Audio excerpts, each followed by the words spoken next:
Hello दोस्तों, स्वागत है आप सभी का आपके अपने यूट्यूब चैनल जीके महात्मा में। दोस्तों आज हम बात करेंगे बहुत ही ज़्यादा इम्पोर्टेंट क्वेश्चन के बारे में जो आपके आने वाले एग्जाम के लिए काफ़ी ज़्यादा महत्वपूर्ण रहेंगी। तो चलिए दोस्तों बात करते हैं हमारे आज के फर्स्ट क्वेश्चन के बारे में। और दोस्तों अगर आपने अभी तक चैनल को सब्सक्राइब नहीं किया है तो प्लीज़ चैनल को सब्सक्राइब कर लीजिएगा ताकि सभी वीडियो के नोटिफिकेशन आपको प्राप्त हो सके। और दोस्तों ये जो मैं क्वेश्चन कराऊंगा सभी प्रकार के एग्जाम के लिए हेल्पफुल रहेगा, चाहे एसएससी का एग्जाम हो, चाहे रेलवे ग्रुप डी का हो, चाहे एनटीपीसी का हो या फिर किसी भी स्टेट लेवल का एग्जाम हो। तो चलिए दोस्तों बात करते हैं हमारे आज के फर्स्ट क्वेश्चन के बारे में। तो हमारा आज का फर्स्ट क्वेश्चन है, भारत का चावल का कटोरा के नाम से कौन सा प्रचलित है। ठीक, तो बताइएगा भारत का चावल का कटोरा के नाम से कौन जाना जाता है। तो इसका सही आंसर क्या होगा। ठीक, तो बताइएगा भारत का चावल का कटोरा। ठीक, तो भारत का चावल का कटोरा के नाम से किसे जाना जाता है। तो इसका सही आंसर क्या होगा।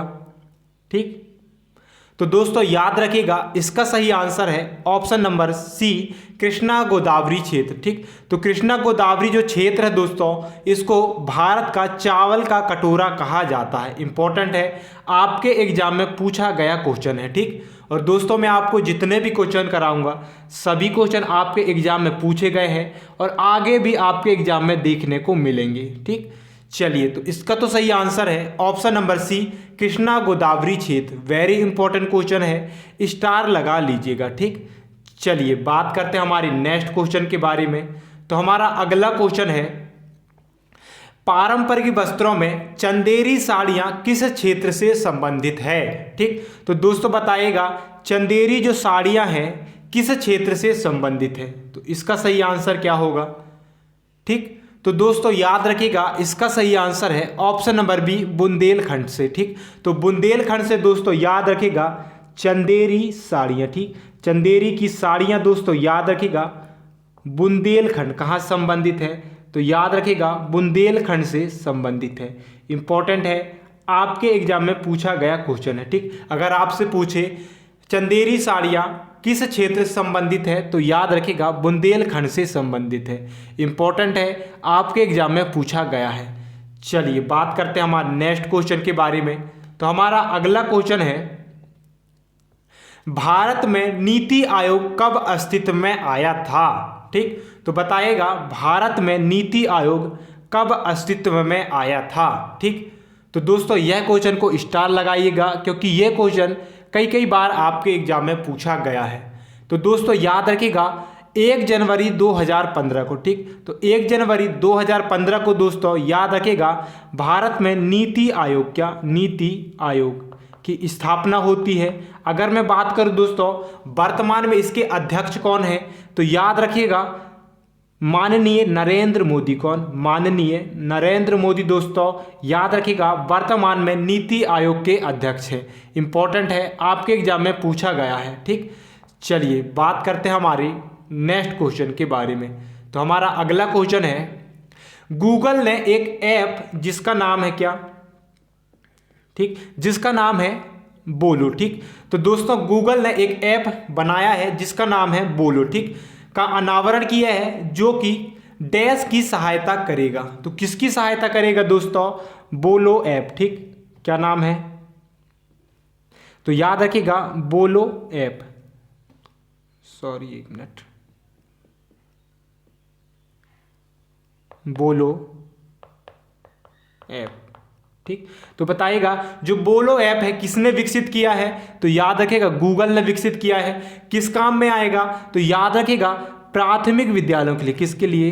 प्राथमिक विद्यालयों के लिए दोस्तों ये याद रखिएगा प्राथमिक विद्यालयों के छात्रों के लिए जो है सहायता करने वाला है। क्या? बोलो ऐप। इंपॉर्टेंट है, किसने विकसित किया है तो याद रखिएगा गूगल ने इसे विकसित किया है। क्या? गूगल ने इसे विकसित किया है। और दोस्तों यह प्राथमिक विद्यालयों के लिए जो छात्र हैं उनके लिए बहुत ही ज़्यादा सहायता करने वाला है। ठीक, चलिए बात करते हैं हमारे नेक्स्ट क्वेश्चन के बारे में। तो हमारा अगला क्वेश्चन है, किस घोषणा को उदारवादियों द्वारा भारत का मैग्ना कार्टा कहा गया है? तो बताइएगा कौन सा ऐसा घोषणा है जिसे भारत का मैग्ना कार्टा, क्या मैग्ना कार्टा कहा गया है? ठीक, तो बताइएगा दोस्तों, बहुत ही ज़्यादा इंपॉर्टेंट क्वेश्चन है। ठीक, तो इसका सही आंसर क्या होगा? तो बताइएगा किसे भारत का मैग्ना कार्टा कहा गया है? तो दोस्तों याद रखिएगा ऑप्शन नंबर डी, मॉन्टेग्यू घोषणा। ठीक, तो मॉन्टेग्यू घोषणा को दोस्तों याद रखिएगा भारत का मैग्ना कार्टा कहा गया है। इंपॉर्टेंट है, आपके एग्जाम में कई बार पूछा गया है।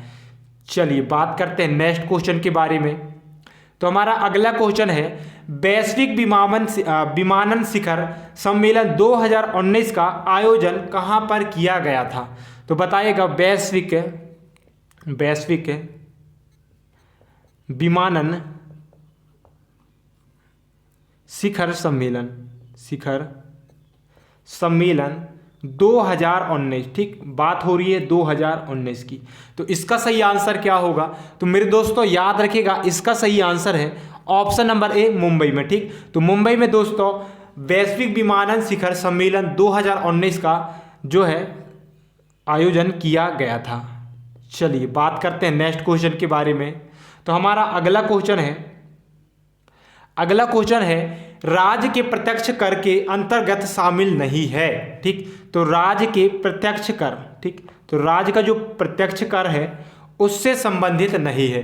तो दोस्तों याद रखिएगा इसका सही आंसर है ऑप्शन नंबर ए, बिक्री व्यापार कर। ठीक, तो बिक्री व्यापार कर दोस्तों राज्य के प्रत्यक्ष कर के अंतर्गत नहीं आता है।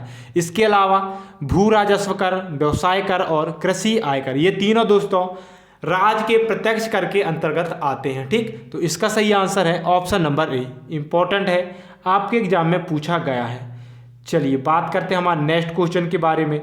और इससे पहले दोस्तों अगर आपने अभी तक चैनल को सब्सक्राइब नहीं किया है तो प्लीज़ चैनल को सब्सक्राइब करिएगा ताकि सभी वीडियो के नोटिफिकेशन आपको प्राप्त हो सके।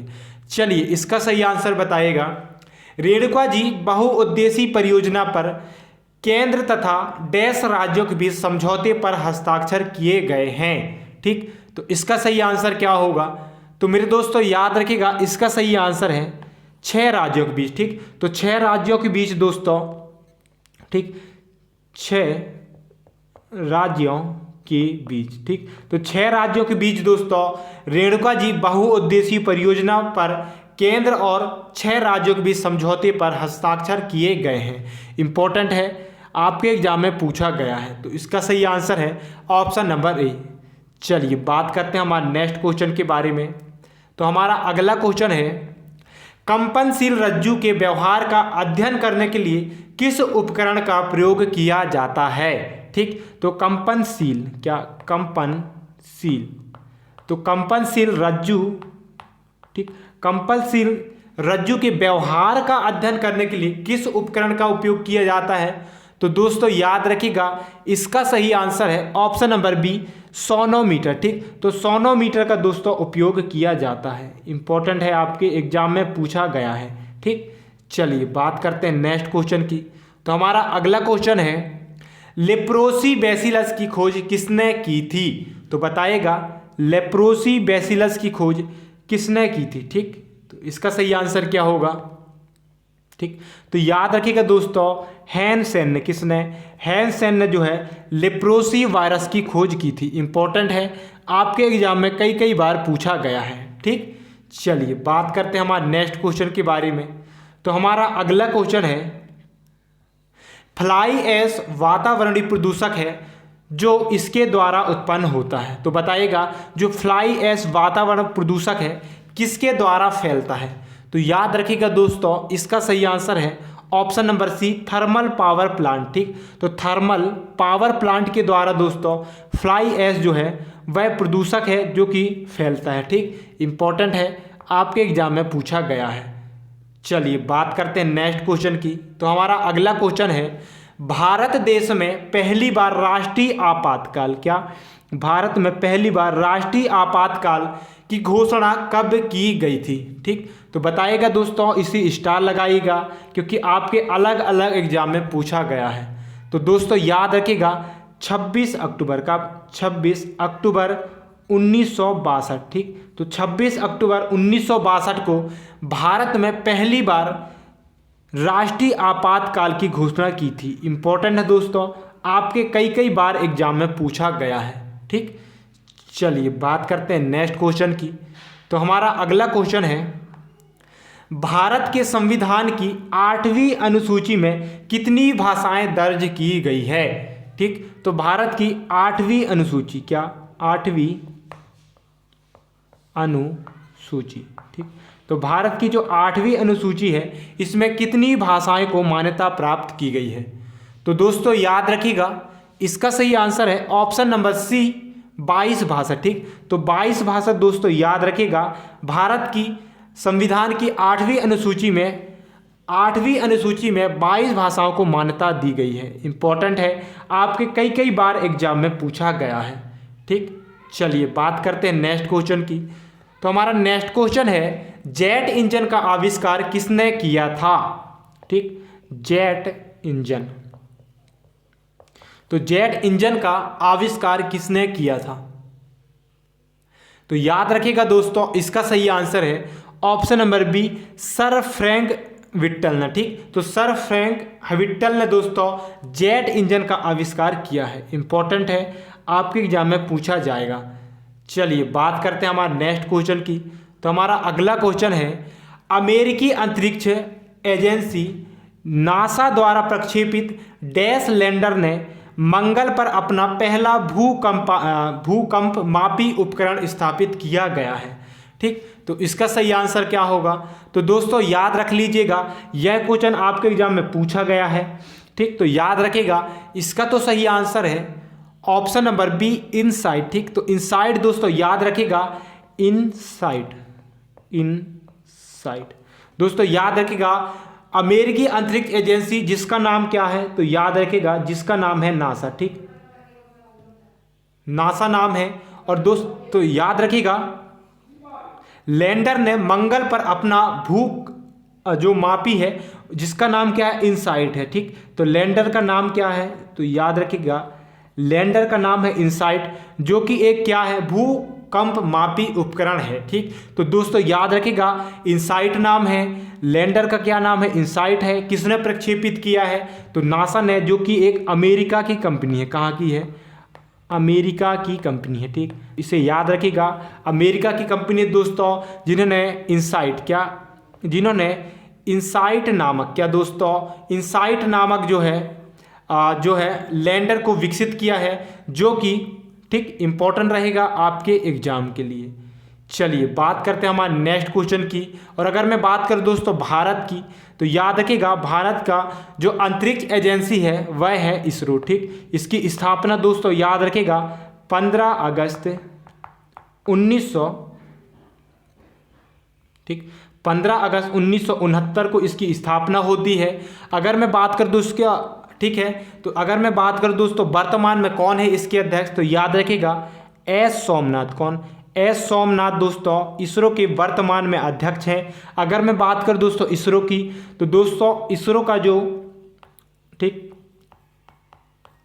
ठीक तो दोस्तों याद रखिएगा इसरो का जो हेड क्वार्टर है वह बेंगलुरु में है, ठीक। इंपॉर्टेंट है, आपके एग्जाम में पूछा गया है। चलिए बात करते हैं हमारे नेक्स्ट क्वेश्चन के बारे में। तो हमारा अगला क्वेश्चन है, a century it not enough किस क्रिकेटर की आत्मकथा है, ठीक।